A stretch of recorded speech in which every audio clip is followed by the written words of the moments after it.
Our ability to get to faraway places fast is a marvel. Transportation allows us to share ideas, see loved ones, seek out all the cool cat cafes and glacier museums, even swap our best inventions. So let's say I'm on an expedition to my favorite glacier in Iceland, and I forget my favorite jacket. In just a few days, I can have it shipped to me, and I'll finally feel complete again. But for as magical as that is, transportation is also one of the most visible, personal ways we're transforming the Earth's climate. Cars, ships, and planes release heat-trapping greenhouse gases into the atmosphere every day, which means that to decarbonize transportation, we'll have to take to the road, the air, and the sea. Hi, I'm Em Jackson, and this is Crash Course Climate and Energy.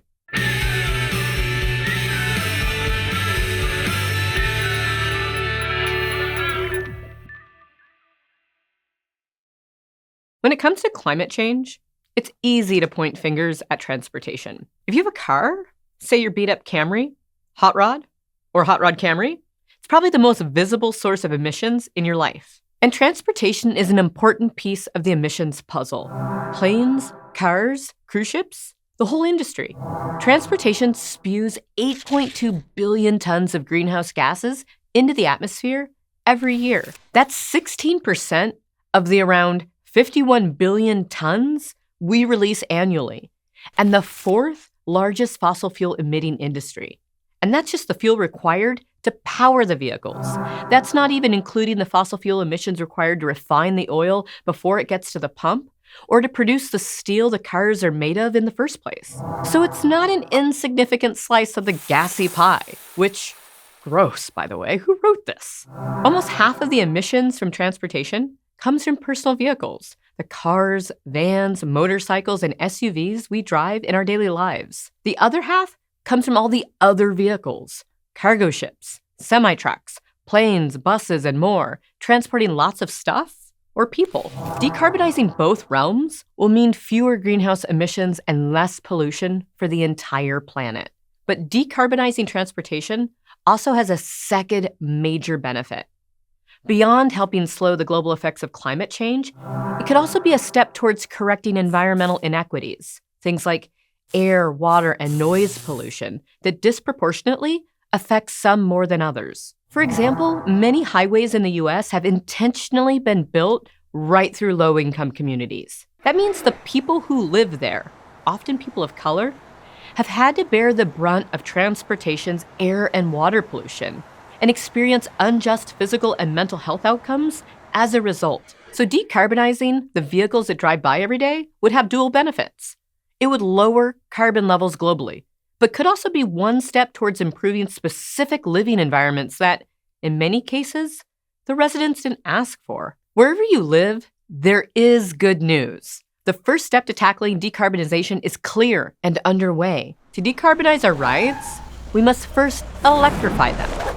And what we can electrify, we'll have to make as efficient as possible and supply with alternative fuels. When it comes to personal transportation, you've probably seen electric vehicles in the wild by this point. Instead of having to fuel up at a gas station, they can plug in at homes or grocery stores or cat cafes and zoom from point A to point B on rechargeable batteries. Because they run on electricity, these vehicles release fewer emissions and air pollutants than gas-powered cars, no matter where they're driven.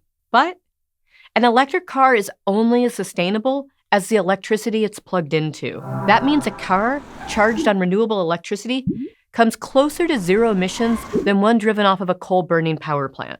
This is why carbon-free electricity is such a big deal. It's involved in decarbonizing all of our other industries, including how we get places. But carbon-free electricity isn't the main barrier to electric vehicles. There are bunches of reasons they're still not everywhere. One is charging station access. Most electric cars can be plugged in at home, with similar outlets in the garage to what your power tools use. But if you drive long distances without a predictable place to plug in, that's a problem. Globally, more charging stations are being built every year, especially in large cities. But for electric vehicles to really take off, there's a need for more charging infrastructure in more places, especially rural areas. Governments and private entities have a role to play in promoting this by offering incentives, even updating building codes on places like parking garages, so that more spaces have electricity access. Another challenge, though, is the pesky specter of the green premium, the cost difference between low-carbon tech and the conventional carbon-emitting choice. For instance, people in Europe and China have been quicker to adopt electric vehicles than people in the US. In parts of Europe, sky-high gas prices already match the cost of electric cars, which means the green premium there is lower. But in the US, this hasn't always been the case. In 2021, almost 2/3 of Americans thought electric cars were better for the environment, but more expensive. And only 40% said they would consider buying one. But the cost to build electric cars has dropped as government subsidies and cheaper batteries drive prices down. And the closer an electric car's upfront cost gets to its gas-powered equivalent, the easier it should be to afford plugging in over gassing up. That said, manufacturers have tended to focus on making luxury electric vehicles instead of affordable ones. And the metals in batteries aren't always easy to come by, not to mention the environmental impacts of mining those rare earth metals. So although electrifying our rides is the end goal, the journey there is probably not going to be one seamless electric slide into the sunset. I mean, we hope it would be. We'd love for that to be a big part of the choreography, if not at least the grand finale. But we'll probably need to learn some other dance moves along the way. And one potential dance partner is government policy. Trust me, they've got some moves, even if they step on your toes sometimes. Some countries are banning the sale of petroleum-powered vehicles. France plans to ban them by 2040, and the UK by 2030. And some countries offer cash rebates or tax incentives to electric car buyers. But as we transition away from gas-powered cars, we'll likely still be sharing the road with them. So another policy move is adjusting fuel economy standards, basically requiring manufacturers to build more efficient cars which emit less carbon. There's also congestion pricing, or charging drivers a fee on high-trafficked roads, the old discourage driving, reduce emissions trick. But congestion pricing is most equitable when people have alternative ways of getting where they need to go. If we want to encourage people to drive less and reduce the half of transportation emissions that come from personal vehicles, we also have to design cities friendly to that, with sidewalks, bike lanes, and robust public transit systems. Some surveys suggest that having good public transport and ride-sharing services can lead to as much as a 35% drop in car ownership and the emissions that come with it. But designing cities that are truly friendly for everyone means leveraging the most powerful tool we've got, people themselves. Let's head to the thought bubble. Tulsa, Oklahoma is a sprawling area of suburbs, rural fringes, and an urban core. And it can be tough to get around without a car. But it helps if you've got a 12-meter bus. That's what the Indian Nations Council of Governments enlisted when tasked with bettering Tulsa's public transportation. Also known as INCOG, they're a mix of tribal and local governments. And instead of holding your traditional city meeting to try and improve public transport, they took to the streets and turned a bus into a mobile outreach center. Outfitted with interactive screens and displays, the bus spent 4 months driving all over the city. And anyone on board could talk to transportation planners, learn about public transit possibilities, and weigh in on what should happen next. No one had to come downtown for a formal meeting on a busy weeknight. The conversation came to them. By the end of the tour, the bus had reached 2,000 citizens, most of whom had never had a voice in transportation planning before. And as a result, INCOG was able to identify 16 places in Tulsa where bus routes were most needed. And a couple years later, a separate project also had locals identify places that weren't inviting on foot, like busy roads without sidewalks. When citizens get left out of these conversations, you can end up with public transportation that doesn't serve the whole public, or a city full of people in their personal vehicles. By taking to the streets, INCOG helped Tulsa more than just reduce future carbon emissions. They helped the city make a plan that will create a cleaner, more equitable community. Thanks, Thought Bubble.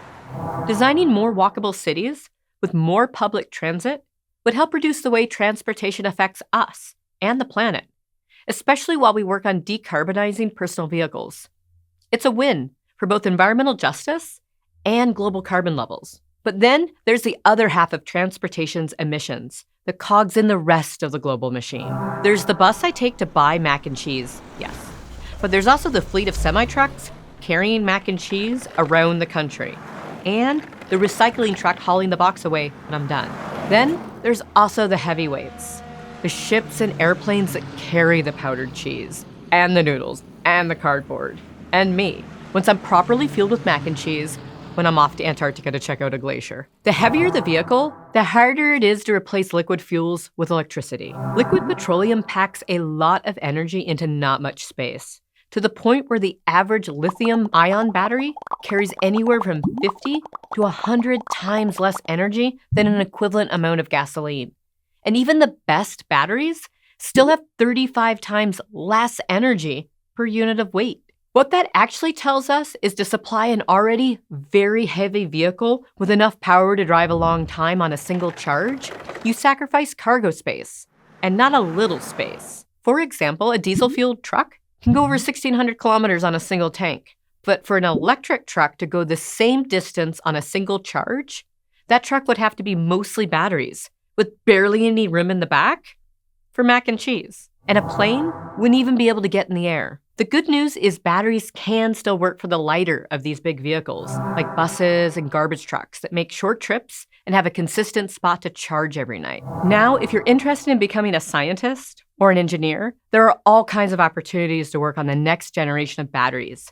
Tech that could help extend the range of electric vehicles, lower the green premiums on them, and help more consumers go electric. Or you could explore working on even newer technologies to help the biggest vehicles. For instance, instead of diesel, cargo ships could be fueled with ammonia.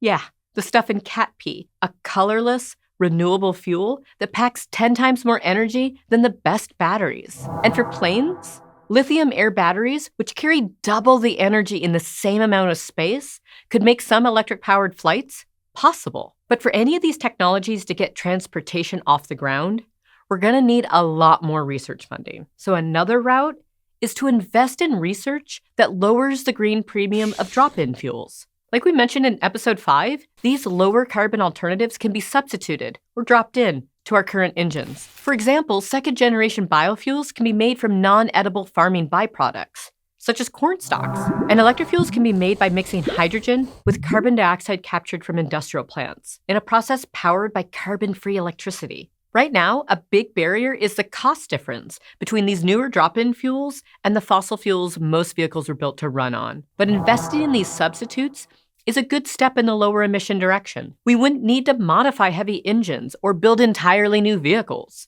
Plus, these fuels can be moved using tanks and pipelines we already have. So, decarbonizing transportation is complicated. If it wasn't, it likely would have already been done. After all, it's one thing to change how you move around. It's another thing to change how lots of people or lots of stuff moves around. So our best step is to electrify as many vehicles as possible. And where that isn't possible, we need to explore alternatives to the energy-dense fuels currently powering them. It'll also be important to capture the carbon they emit to offset those emissions we can't yet avoid. We'll dive more into those solutions in our next episode. Special thanks to Kyle and Amanda Fredrickson, the dance choreographers for this episode. Thanks for keeping our moves funky and fresh, and teaching us that nobody says funky and fresh anymore. And thanks for supporting us on Patreon. Crash Course Climate and Energy is produced by Complexly, with support provided by Breakthrough Energy and Gates Ventures. This episode was filmed at Castle Garrity Studio and was made with the help of all of these nice people. If you want to help keep Crash Course free for everyone, forever, you can join our community on Patreon.